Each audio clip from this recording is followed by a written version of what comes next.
The Holy Spirit's pretty funny, and it's just really cool when you notice how the Holy Spirit is working in things.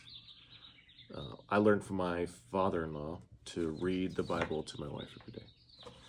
He and his wife read the Bible every morning, and so learning from him, them having a successful marriage, I read the Bible to my wife every night before we go to bed. Last year we finished up our ESV actually just pretty recently, but we'd been going through the ESV through last year and into this year. And so this year we decided we were going to read in a different translation. And we decided that we would read the NIV. I'm doing my personal Bible study and reading this year in the New King James, but as a couple we're reading the NIV. So I decided I would read the Lectio Bible this year, which is a single column Bible that doesn't have chapter and verses in it. And it looks a whole lot more like the Bible. It tells you chapter and verses on the bottom corner of each page, but they're not obvious in the text. And yesterday, being Good Friday, we opened up our Bibles to Genesis. That's where we're at. We read Genesis up to like Genesis 10 or 11. Then we read Job. And then we came back to Genesis. And yesterday we read Genesis 22. Now, if you're not a Bible nerd, or if you don't know what Genesis 22 is, Genesis 22 is the story of where God tested Abraham. And he asked Abraham to take his son, his only son Isaac, and to sacrifice him on an altar on a mountain that he had told him to go to.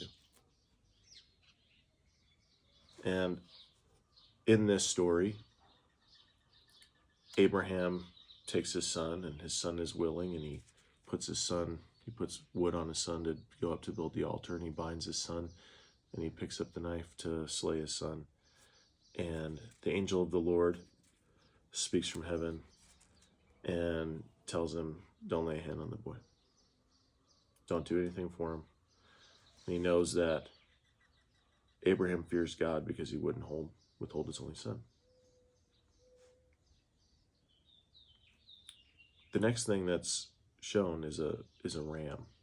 And why that's important is because on their way up there, Abraham told Isaac that he would provide the lamb, that God would provide the lamb. And it's on the same mountain all those years later that the Son of God, the only God, fully man, came down and died on that very mountain as the lamb.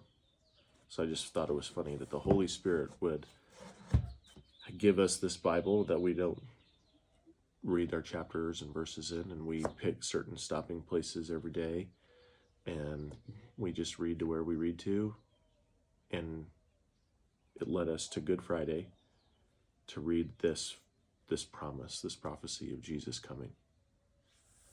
And it's just a reminder of how powerful the Holy Spirit is. I love Good Friday.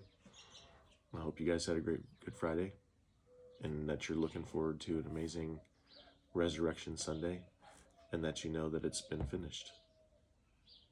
It's finished. It's paid in full. There's nothing you can do. You can't add to it. You can't take from it. And that we get to rest in that wonderful news that Jesus paid it all. And he's given us the right to be his sons through adoption, sons of the Father through adoption. And it's moments like this where you are reminded of how cool God is.